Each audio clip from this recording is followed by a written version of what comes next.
ici votre commandant de bord. Bienvenue à bord de Cockpit, le podcast de Selectour. Salut, moi c'est Emma et aujourd'hui je vais vous parler de l'île de Bali.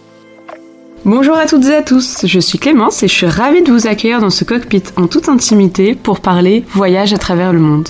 Dans chaque épisode, on découvrira une destination au travers de récits de voyage, d'anecdotes, d'interviews et de conseils aux voyageurs. Aujourd'hui, je vous emmène à Bali, l'île des dieux. Elle fait partie de l'archipel indonésien et elle s'étend sur environ 5600 km². C'est une destination qui est très connue pour sa beauté, ses plages de sable fin, ses temples magiques, ses rizières et sa jungle luxuriante, sa spiritualité et surtout pour ses paysages à couper le souffle. Emma est conseillère voyage chez Selectour et aujourd'hui, elle nous plonge dans l'âme de cette île enchanteresse à la découverte de ses spots préférés hors des sentiers battus. Bonjour Emma, merci d'avoir accepté de venir nous parler de cette destination paradisiaque qui fait rêver beaucoup de personnes. Alors, tu as eu la chance d'y aller récemment. Pourquoi avoir choisi Bali ? Qu'est-ce que cette île a de si magique quand on y pose le pied ? Alors, déjà, il faut savoir que Bali fait partie de l'archipel indonésien qui compte plus de 18 000 îles et traverse 3 fuseaux horaires. Donc, tu peux t'imaginer à quel point cet archipel est immense. J'ai décidé de commencer par Bali. On peut retrouver des jolis spots. C'est vraiment la diversité des paysages entre plage et côté jungle, des endroits très cosy et surtout une certaine sérénité. On a une ambiance très chaleureuse là-bas. Alors, je te propose qu'on aborde la destination peut-être par thématique en la divisant en une première partie sur le côté vert, végétal, l'intérieur des terres avec cette forêt luxuriante, la jungle, les rizières. Ensuite, une deuxième partie plutôt aquatique avec les plages, les fonds marins, les eaux cristallines. Et ensuite, peut-être tu nous parleras pour finir de l'aspect plus spirituel de l'île, si ça te va ? Oui, exactement. Donc, pour le côté à l'intérieur des terres, comme tu l'as dit, on peut retrouver ce côté montagne, ce côté rizière. Donc pour ça, moi j'ai eu l'occasion de traverser plusieurs régions, à commencer par la plus connue qui est vraiment le centre de l'île, Ubud. À Ubud, tu peux retrouver de magnifiques rizières. Donc tu en as qui sont connues, comme par exemple les rizières de Tegalalang, où il faut bien sûr payer pour y accéder. Mais en fait, juste en te promenant, tu peux te perdre au milieu de rizières plus sauvages. À l'intérieur des terres, tu peux aussi retrouver des volcans, des montagnes, des choses comme ça pour faire de superbes randos. Ok. Après, en deuxième lieu, je conseille Munduk, où là c'est vraiment le pays des cascades et des lacs également. Donc pour faire des randonnées, c'est top. Il y a aussi les sources d'eau chaude au milieu de la jungle que tu peux retrouver. C'est les sources d'eau chaude de Banjar. Et en troisième point, je dirais que tu as Sidemen. Il n'y a pas grand-chose à faire en soi, mais c'est vraiment ce côté paix intérieure, calme. Tu n'entends rien, il n'y a pas de grosses routes. Tu es au milieu de la forêt. Pour ceux qui veulent faire des retraites spirituelles, par exemple, c'est totalement possible là-bas. Voilà, le Sidemen, c'est bien pour se promener et découvrir la nature et les paysages. Ok. Du coup, au niveau des randonnées, il y a une superbe randonnée à faire, c'est celle des 3 cascades au départ du village de Munduk. On peut aussi marcher de cascade en cascade à Banyuwana. Et comme je te disais, il y a d'autres rizières aussi qui sont très très bien. C'est les rizières de Jatiluwih qui sont classées au patrimoine mondial de l'UNESCO. D'accord.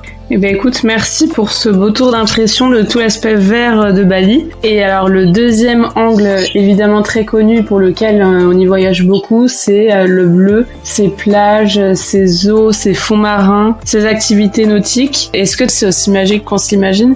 Oui, tout à fait. Honnêtement, les plages et les fonds marins à Bali sont juste incroyables. Tu as vraiment plusieurs stations balnéaires à Bali. Si tu restes sur l'île même de Bali, donc vers le sud, tu vas avoir Seminyak, la péninsule de Bukit avec Nusa Dua, Uluwatu, etc. Ça, c'est vraiment des stations balnéaires en plus qui ne sont pas trop loin de l'aéroport, donc qui peuvent être une première ou dernière étape du voyage.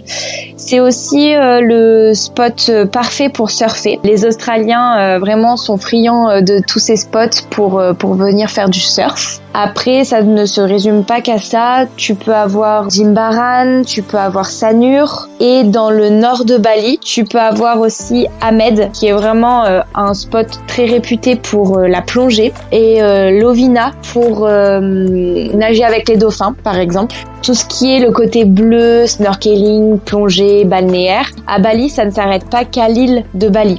Moi, j'ai eu l'occasion d'aller sur les îles Gili. C'est 3 petites îles, elles appartiennent à l'île de Lombok. Tu as Gili Trawangan, tu as Gili Meno au milieu et tu as Gili Air juste à côté. Elles sont vraiment minuscules, tu n'as pas de scooter ou de véhicule sur ces îles, tout se fait à pied. Et là, les fonds marins sont juste incroyables. Tu vas pour te baigner, 3 mètres après avoir mis les pieds dans l'eau, les tortues nageaient autour de nous, donc c'était vraiment magnifique. Conseille aussi, pourquoi pas, de faire des tours en bateau autour de ces 3 îles. Donc ça, c'était la petite partie sur les îles Gili.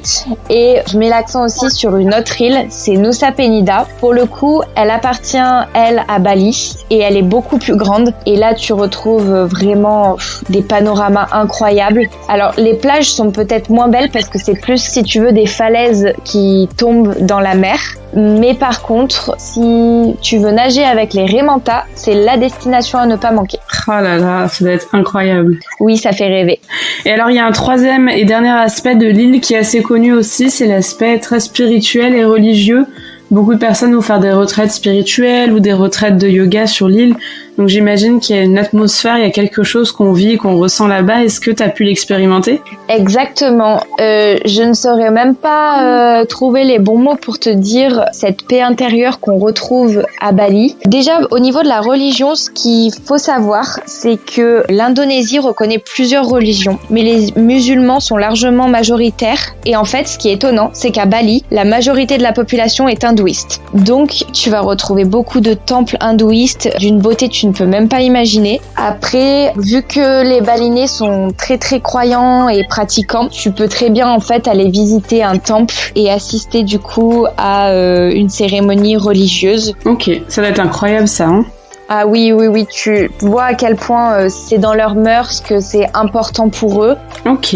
Et pour le côté spirituel, c'est sûr que Bali est un lieu emprunt à une forte spiritualité. Pour beaucoup découvrir Bali, c'est aussi en fait l'occasion d'entamer une quête intérieure, découvrir la méditation, pour revenir en fait au côté bleu et au côté vert de l'île. Certains choisiront de le faire plutôt sur le côté balnéaire, voilà, face à un coucher de soleil en bordure de plage. Et certains, au contraire, ils feront vraiment au cœur d'une forêt, au cœur de la jungle, pour avoir un calme absolu. D'accord. En lien en fait avec la spiritualité, Bali c'est également un endroit qui se prête parfaitement pour le yoga. Ok. Bah écoute, c'est bon à savoir, en tout cas merci pour ces infos. Et alors, si tu devais en choisir 5, quels seraient tes 5 incontournables, tes coups de cœur à Bali ?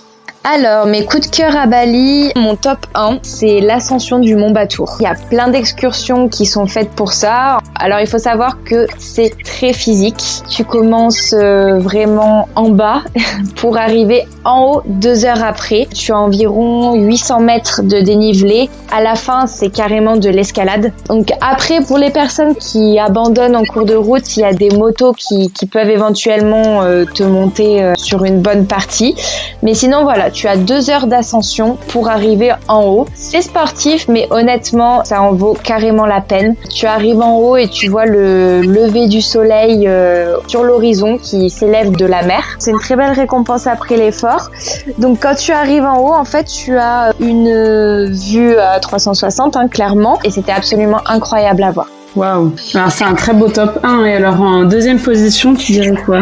Alors en deuxième position, j'en ai un petit peu parlé tout à l'heure, c'est Nusa Penida. Vraiment, ça a été une très très belle découverte. C'est une grosse île quand même, il faut au moins 3 nuits, 4 jours pour en faire le tour. Et là, tu vas retrouver au centre de l'île des collines, toutes sur l'extrémité des magnifiques panoramas, de magnifiques paysages, des falaises qui tombent, de l'eau vraiment très bleue et l'éventuelle possibilité de faire du snorkeling, de nager avec les Raimanta et de voir des beaux couchers de soleil. Waouh. Et alors en top 3, tu nous emmènes où? En top 3, je vous emmène quand même faire une balade au milieu des rizières. Ces plantations au milieu de nulle part avec en arrière-plan, on entend toujours de l'eau couler. Voilà, c'est vraiment magnifique. Il faut se balader et se perdre en fait au milieu des rizières.